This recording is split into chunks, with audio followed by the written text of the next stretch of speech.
Hello दोस्तों, welcome to my YouTube channel MR classes. पिछले lecture में मैंने आपको प्रश्नावली 3.4 का विलोपन विधि से प्रश्न नंबर 1 का सेकंड पार्ट मैंने कंप्लीट करा दिया था। तो इस लेक्चर में आपको प्रश्न नंबर 1 का थर्ड पार्ट स्टार्ट करूंगा। तो थर्ड पार्ट भी आपका क्या कह रहा है, निम्न समीकरणों के युग्म को विलोपन विधि तथा प्रतिस्थापन विधि से हल कीजिए, कौन सी विधि अधिक उपयुक्त है, साथ ही साथ आपको ये भी बताना है आपको। ठीक है, तो आपका थर्ड पार्ट आपका समीकरण क्या दे रखा है, 3x - 5y - 4 बराबर 0।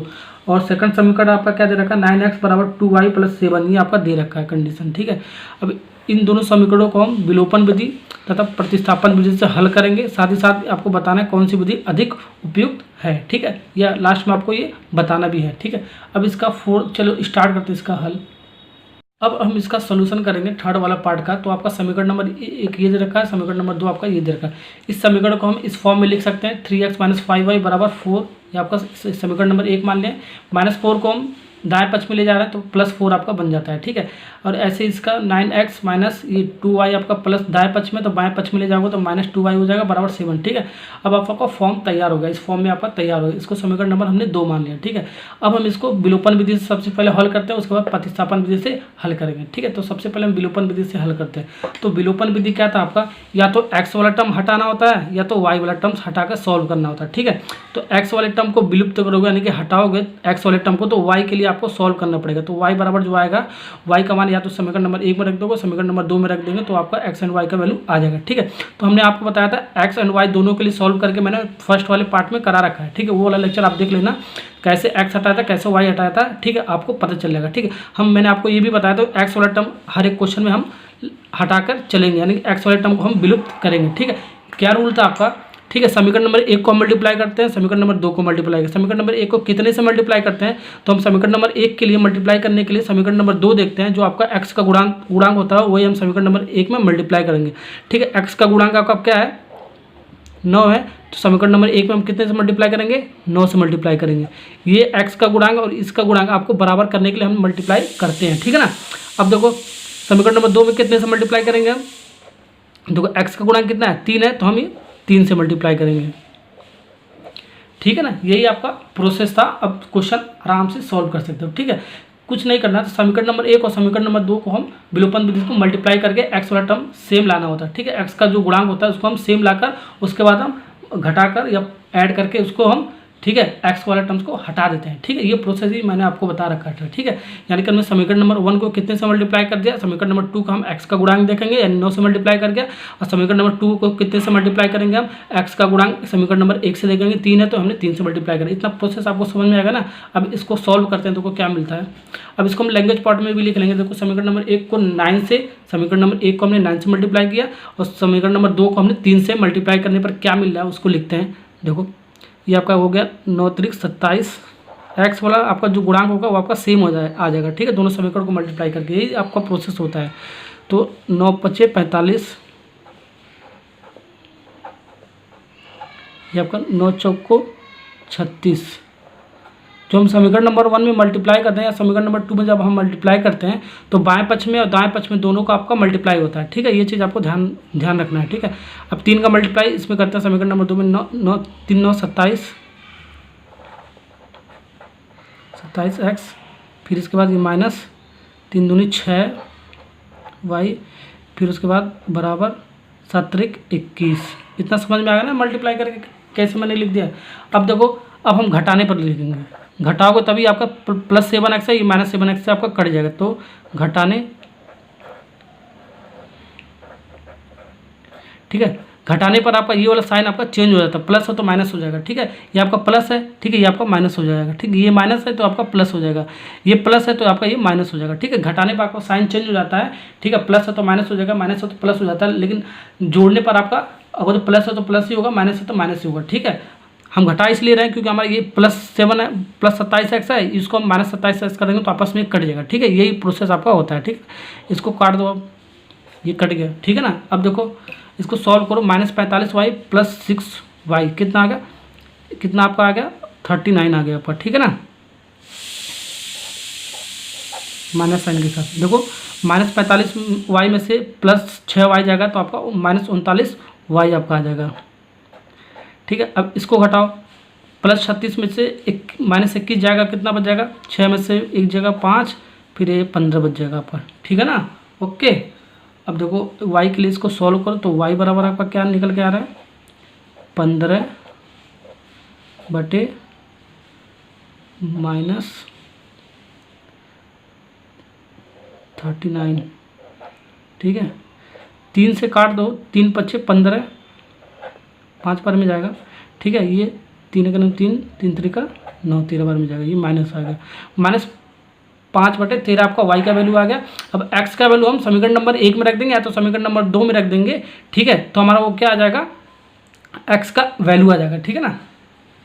अब हम y का मान समीकरण नंबर 1 में रखने पर आपका देखो x का मान क्या मिलेगा, समीकरण नंबर 2 में भी आपका x का मान सेम ही आएगा, ठीक है। यानी कि हमने समीकरण नंबर 1 से हम रख के सॉल्व करते हैं, देखो क्या मिला है, 3x ऐसे उतार लिया, -5 y के स्थान पे क्या है, -5/13, ठीक है, तो बराबर ये आपका क्या है 4। अब इसको सॉल्व करो, देखो क्या मिल रहा है, ये 13 आपका एलसीएम आ जाएगा आपका, ये माइनस माइनस क्या हो जाएगा, प्लस हो जाएगा आपका, यानी कि 3x, पहले इसको सॉल्व करो, माइनस माइनस आपका प्लस हो जाएगा, यानी कि 25 हो जाएगा आपका, ये 25/13 बराबर 4। अब एलसीएम लो, ठीक है, एलसीएम लोगो तो ये आपका कितना 13 बार में ही जाएगा, यानी कि 13 39x, ठीक है, प्लस ये एक ही बार में जाएगा 25, ठीक है। एलसीएम हमने 13 ले लिया ना, ठीक है, ये 13 बार में जाएगा, 13 बार में जाएगा, 13 39x प्लस ये एक बार में जाएगा, यानी कि 25 ही आपका उतर जाएगा यहाँ पर, यह बराबर 4। अब इसको थोड़ा सॉल्व करो आगे, तो ये 39x प्लस 25 बराबर, इसको 4 इंटू इसको तिरक गुणा करोगे, ठीक है, क्रॉस मल्टीप्लाई करोगे, देखो कितना 13 चौको 52 आ गया ना आपका। अब इसको सॉल्व करो, 39x बराबर 52 माइनस कितना हो गया आपका, ये 25, ठीक है। तो आपका कितना बचेगा, ये आपका 27 बचेगा, ठीक है ना, ये आपका 27 बचेगा। अब यहाँ पर सॉल्व कर जगह नहीं है आपका, ठीक है। ये यानी कि 39x बराबर क्या आ गया आपका, 27 आ गया आपका, यानी कि x बराबर क्या आ गया, 27/39। अब इसको काटो, ठीक है, 3 से काटो, 9 3 27, यानी 9 बार में जाएगा आपका, ये आपका कितने बचा में 13 39, ठीक है, 9/13 आ गया, यानी कि x का मान आपका क्या आ गया 9/13 और y का मान क्या होगा -5/13। ये आपका आ गया विलोपन विधि से इन दोनों समीकरणों को सॉल्व करके, ये आपका आंसर आ गया, x बराबर 9/13 और y बराबर -5/13, ये आपका आंसर आ गया। अब हम प्रतिस्थापन विधि से भी x एंड y का मान निकालेंगे, आपका मान इतना ही आएगा, x बराबर 9/13 ही आएगा, y बराबर y बराबर अब हम प्रतिस्थापन विधि द्वारा x एंड y का मान निकालेंगे, तो x का मान भी आपका सेम आएगा 9/13 ही आएगा, y का मान भी आपका सेम आएगा -5/13 ही आएगा, लेकिन आपका मेथड अलग है, विधि अलग है आपका सॉल्व करने का, ठीक है, x एंड y मान निकालने का। तो हम प्रतिस्थापन विधि से निकालते हैं x एंड y का मान, ठीक है। तो इसका रूल क्या है आपका, ठीक है, हम समीकरण नंबर 1 को x के रूप में व्यक्त कर देते हैं, ठीक है, x वाला टर्म एक तरफ, y वाला टर्म एक तरफ ले जाते हैं। तो x का मान जो आपका y के टर्म्स में आता है उसे हम समीकरण नंबर 2 में रख देते हैं, तो समीकरण नंबर 2 से आपका क्या आ जाता है, ठीक है, y का मान आ जाता है। तो y का मान आने के बाद हम समीकरण नंबर 1 में या तो समीकरण नंबर 2 में जब रखते हैं तो हमारा x का मान आ जाता है, यही आपका प्रोसेस होता है, ठीक है। अब देखो समीकरण नंबर 1 को x के रूप में व्यक्त करने पर या लिखने पर,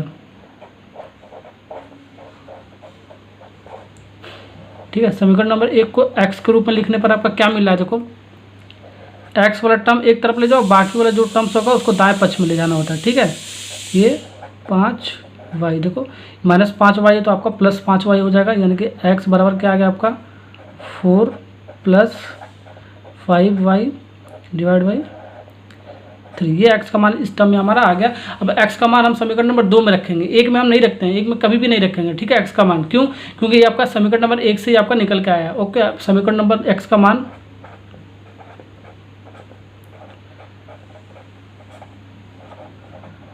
समीकरण नंबर 2 में रखने पर। देखो क्या मिल रहा है आपका, समीकरण तो आपका ये है, तो 9x के स्थान पर हमने ये रख लिया 4 + 5y डिवाइड बाई 3, ये है ना आपका, माइनस ये 2y, तो 2y आपका ऐसे उतर गया, 7 आपका ऐसे ही उतर गया। अब इसको सॉल्व करो, 3 त्रिक का 9, 3 बार में जाएगा। अब इसको ब्रैकेट वाले को तोड़ दो 3 से मल्टीप्लाई करके, ठीक है। 3 चौक को 12 plus 3 × 5 = 15, okay. y minus 2y बराबर 7, इतना समझ में आ गया ना आपको। अब इसको सॉल्व करो, प्लस 15y माइनस 2y जाएगा आपका, कितना आ जाएगा, प्लस 13y बचेगा, ओके। और ये 7, 12 को दाएं पक्ष में ले जाओगे यानी -12 हो जाएगा, ठीक है। ये +12 तो दाएं पक्ष में जाएगा तो -12 हो जाता है, ठीक है ना। अब इसको सॉल्व करो, कितना का 7 में से -12 जाएगा तो -5 बचेगा आपका, ओके। अब y बराबर आपका क्या आ गया, -5/13। देखो y का मान यहाँ भी -5/13 आया, तो y का मान हमारा यहाँ भी -5/13 है, यानी कि आपका ये y का मान सही आ रहा है, ठीक है। अब x का मान देखो, या तो y का मान समीकरण नंबर 1 में रख दो या तो समीकरण नंबर 2 में रख दो, ठीक है। x का मान आपका निकल जाएगा, यानी कि y का मान समीकरण हम 1 में रखते हैं, ठीक है। 2 में रखो तो भी आपका उतना ही आएगा, ठीक है। y का मान हमने समीकरण नंबर 1 में जब हमने रखा था, तो इसको हमने जो सॉल्व किया था, आपका क्या आया था, x बराबर 9/13, ठीक है। अब हम डायरेक्ट यहाँ से लिख सकते हैं, ठीक है। आपको दोबारा सॉल्व करने की जरूरत है, अगर जो क्वेश्चन आएगा तो यहाँ से आप x बराबर तो निकाल लियो। अब y का मान अब दोबारा नहीं सॉल्व, x के लिए दोबारा सॉल्व मत करना, ठीक है। y का मान रख देना, x बराबर लिख देना, ठीक है ना। अब देखो जैसे मैं लिख रहा हूँ वैसे एग्जाम में लिख देना। देखो ये y का मान समीकरण नंबर 1 में रख रहा है, तो 1 में रखो 3x -5 डिवाइड बाई 13, ओके, ये बराबर 4, ये हमने रख दिया। देखो 3x का 3x -5 है, तो y का स्थान पर हमने -5/13 रख दिया, बराबर 4 है, तो हमने 4 लिख दिया, ठीक है।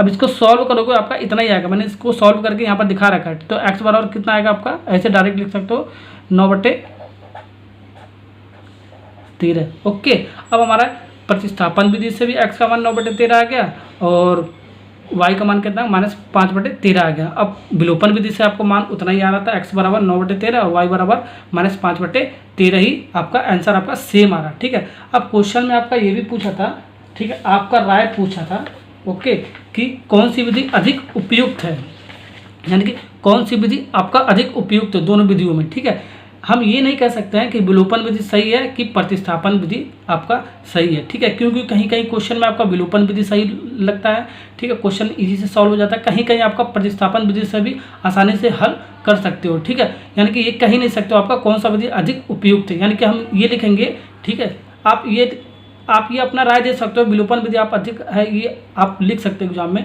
लेकिन आप दोनों लिख दोगे तो अच्छा रहेगा, ठीक है। दोनों कैसे लिख दोगे, दी गई रैखिक समीकरण यूं विलोपन विधि तथा प्रतिस्थापन विधि दोनों ही अधिक उपयुक्त है, ऐसे हम एग्जाम में लिख देंगे, ठीक है। अभी हमारा क्वेश्चन नंबर फर्स्ट का 3rd पार्ट कंप्लीट हो गया, नेक्स्ट लेक्चर में उसका 4th पार्ट स्टार्ट करेंगे, ओके।